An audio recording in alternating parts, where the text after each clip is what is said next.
स्वागत है आप सभी लोगों का नारायण ऑनलाइन क्लासेस में। आज हम लोग अध्ययन करेंगे निर्देशांक ज्यामिति के बारे में। निर्देशांक ज्यामिति ये 9th क्लास का चैप्टर है। जैसा नाम से स्पष्ट निर्देशांक यानी गाइडेंस करने वाला, किसी भी ऑब्जेक्ट या बिंदु को निर्देश करने वाला। ज्यामिति यानी ज्यामिति एक गणित की एक शाखा होती है जिसके अंतर्गत हम सभी ठोस आकृतियों जैसे बिंदु, रेखाएँ, त्रिभुज, चतुर्भुज, गोली और बेलन इनका अध्ययन करते हैं।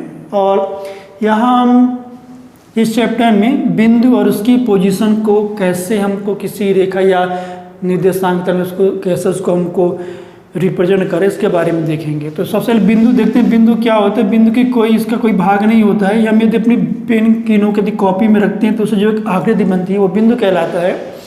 जबकि जो एक रेखा होती है, रेखा में एक लंबाई होती है और जो लंबाई होती है दोनों तरफ इनफाइनाइट होती है।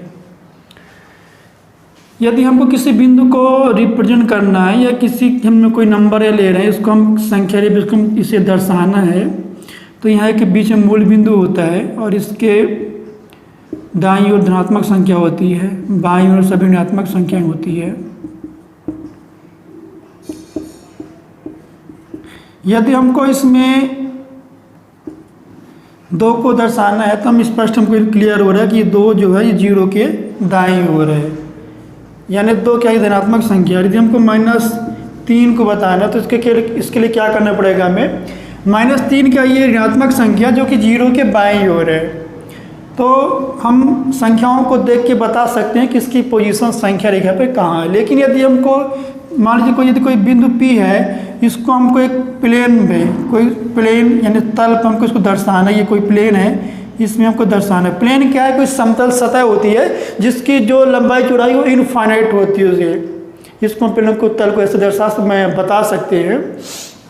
तो हमने यदि ये कोई बिंदु यहाँ P लिया है और P को हमको बताना है कि ये P तल में कहाँ स्थित है, तो डायरेक्ट हम बिंदु को देख के नहीं बता सकते हैं कि ये बिंदु तल में किस या कितनी दूरी पर है या किस डायरेक्शन में है। इसको हम डायरेक्ट देख के नहीं बता सकते। इसके लिए यदि हम ऐसा करें कि ये जो बाईं ओर से किनारे से इसकी दूरी 5 मीटर है और नीचे से इसकी जो दूरी है वो है 10 मीटर है, तो हम इन 2 जानकारियों के द्वारा इस बिंदु को बता सकते हैं कि तल में किस यानी कहाँ पर स्थित है।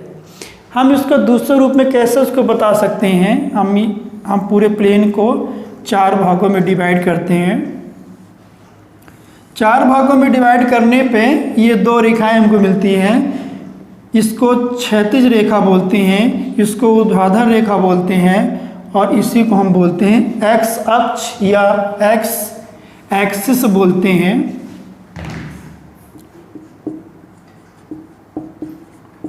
और ये इसको बोलते हैं एक्स डैश अक्ष। ये जो ऊपर लाइन दी हुई है इसको बोलते हैं वाई अक्ष बोलते हैं, और ये जो होता है ये वाई डैश अक्ष है। और जो ये 2 रेखाएं जिस बिंदु पर एक दूसरे के प्रतिच्छेद कर रही हैं उसे मूल बिंदु बोलते हैं। और मूल बिंदु के निर्देशांक हमेशा 0 0 होता है। ऐसा क्वेश्चन एग्जाम में आता है कि मूल बिंदु के निर्देशांक क्या होते हैं, तो उसके निर्देशांक हमेशा 0 0 ही होते हैं। इसके दाईं ओर धनात्मक संख्याएं होंगी और इसके बाईं ओर सभी ऋणात्मक संख्याएं होंगी। इसके ऊपर के वाई की दिशा में ये सभी धनात्मक संख्या होगी और यहाँ सभी ऋणात्मक संख्याएं होंगी।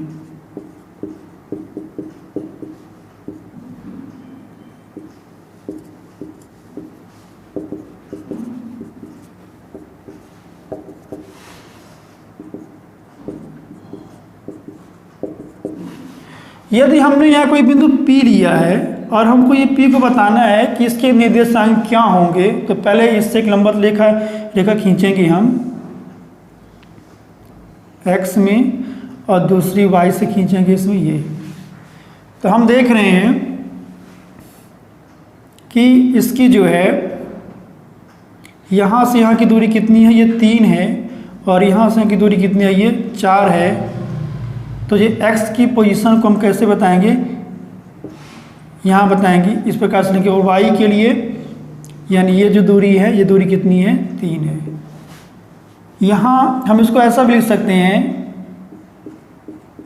एक्स और वाई के रूप में भी लिख सकते हैं। एक्स बता रहा है, एक्स अक्ष की स्थिति को बता रहा है, और ये जो वाई है ये वाई अक्ष की स्थिति को बताता है। यानी वाई अक्ष पर पी से जो लंबवत रेखा है वो एक्स अक्ष की पोजीशन को बताया गया, और एक्स अक्ष पर पी से जो लंबवत दूरी है वो वाई अक्ष की पोजीशन को बताएगा। यानी हम इसको ऐसा कर सकते हैं, एक्स को इसको हम बोलते हैं भुज बोलते हैं, यानी जो इसका जो पहला निर्देशांक है उसको हम भुज बोलते हैं, इंग्लिश में इसका नाम है एब्सिसा है। और दूसरा जो वाई है, वाई को बोलते हैं कोटि बोलते हैं, और कोटि को इंग्लिश में बोलते हैं ऑर्डिनेट बोलते हैं। तो इस प्रकार से हम किसी बिंदु को इन अक्षों में इस प्रकार से इसको हम रिप्रेजेंट करते हैं। ये जो अक्ष है इसको बोलते हैं हम कार्तीय तल बोलते हैं।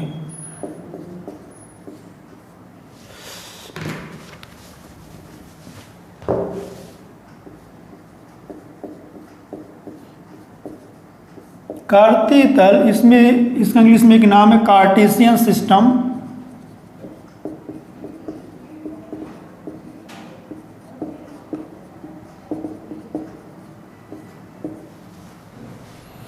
और ये जो यहाँ हम देखना चार भाग हैं, प्रथम द्वितीय तृतीय चतुर्थ, इसको बोलते हैं प्रथम चतुर्थांश, द्वितीय चतुर्थांश, तृतीय चतुर्थांश, और ये है चतुर्थ चतुर्थांश। इसको हम फर्स्ट क्वाड्रेंट भी बोलते हैं, यानी चतुर्थांश।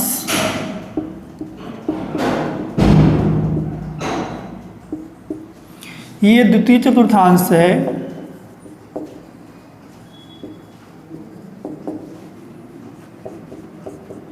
ये तृतीय चतुर्थांश है,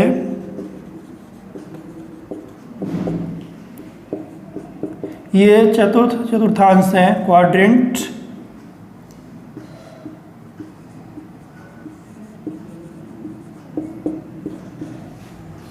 और यहाँ जो बिंदु स्थित होगा उसके दोनों साइन पॉजिटिव होगा, क्योंकि यहाँ एक्स अक्ष भी पॉजिटिव है, धनात्मक है, और वाई अक्ष भी यहाँ धनात्मक है। यहाँ जो बिंदु होगा उसका एक्स निर्देशांक निगेटिव होगा, क्योंकि ये एक्स अक्ष की निगेटिव डायरेक्शन है, तो ये होगा माइनस प्लस होगा।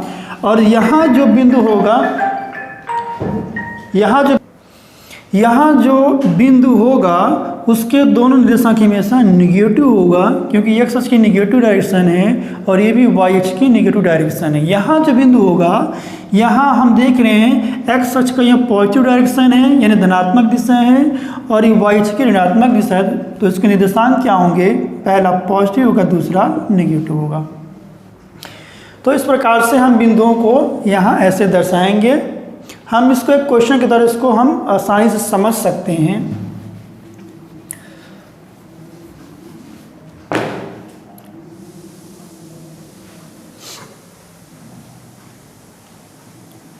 ये क्वेश्चन ले रहे हैं यहाँ मेरे पास 3, 5, 7, 2, 3, 1, या 3 उसको माइनस कर लें, -1, -2,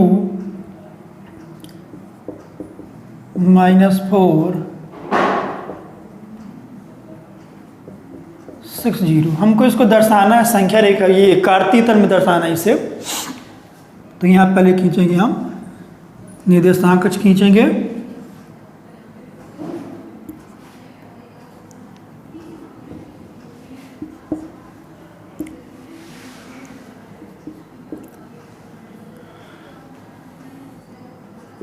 ये वाई अक्ष, वाई डैश अक्ष, एक्स अक्ष, ये एक्स डैश अक्ष, और ये एक्स अक्ष है। ये मूल बिंदु रहेगा। हमको कहाँ तो लेना है यहाँ पास ये बिंदुओं को,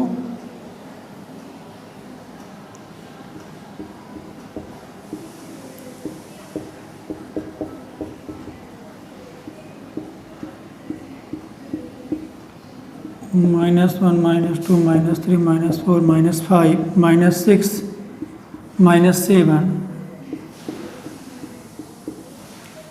-1 -2 -3 -4 -5 -6 -7 1 2 3 4 5 6। यहाँ जो पहला बिंदु दिया हुआ है 3 और 5 दिया हुआ है, तो यहाँ देख रहे हैं x में 3 है और y में हमको 5, तो यहाँ क्या करेंगे 3 से ऊपर जाएंगे 5 के सीध में ये बिंदु अपना हो जाएगा 3 5। इसमें एक रेखा भी खींच सकते हैं इस प्रकार से, या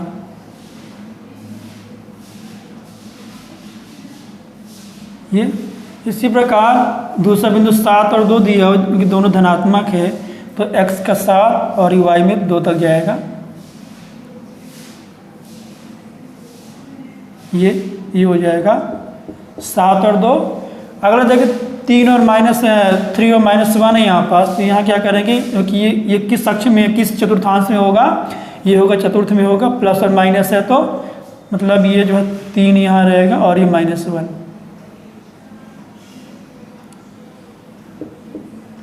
तीन -1। इसके बाद ये -2 -4 ये जाएगा तृतीय चतुर्थांश में जाएगा, तो इसके लिए क्या करेंगे -2 -4 यानी x का -2 और y का -4, ये आ गया। लास्ट पॉइंट यहाँ 6 और 0 दिया हुआ है, यानी x का 6 दिया हुआ है और y का 0 है, तो इसको लिखेंगे हम 6 0। इस प्रकार से हम संख्याओं को कार्तीय तल अर्थात निर्देशांक कक्ष में इस प्रकार से को हम दर्शा सकते हैं। हम यह एक और एग्जाम्पल ले रहे हैं, इससे और क्लियर हो जाएगी ये।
और हमको यहाँ इसका प्रश्न दिया हुआ है, दिया यहाँ पास पहला नंबर, ए के निर्देशांक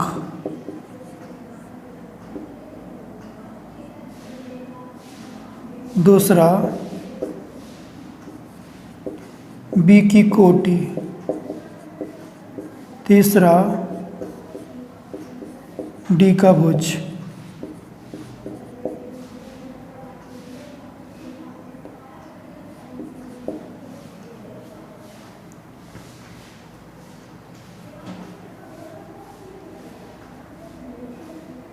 चौथा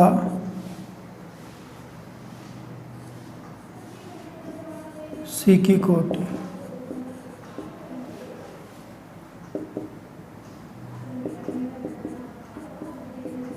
तो यहाँ देख रहे हैं ये ए के निर्देशांक क्या होंगे, हम x से देखेंगे, x के 2 बता रही 2 तक, यानी यहाँ से y अक्ष पर जो लंबवत दूरी है ये 2 बता रहा है, यहाँ 2 में आ रहा है, और ये जो लंबा दूरी कहाँ तक जा रही है इसमें, ये x अक्ष से ये 3 तक जा रही है, यानी इसका जो है x की पोजीशन क्या होगी 2 होगा, y की पोजीशन यहाँ पास होगी 3 होगा, तो एक निर्देशांक क्या हो जाएंगे, ये हो जाएगा 2 3 हो जाएगा। इसी प्रकार b की कोटि क्या है, b के देख रहे हैं x में -3 और y में कितना है 2 है, यानी ये कितना है -3 और ये 2 है।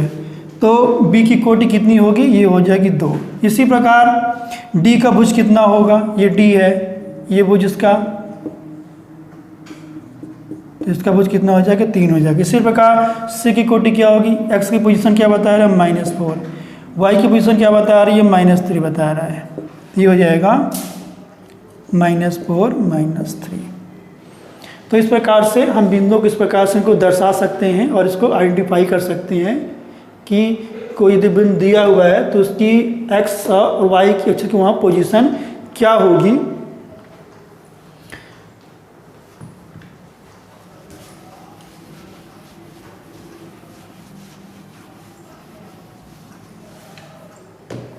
इसमें हमको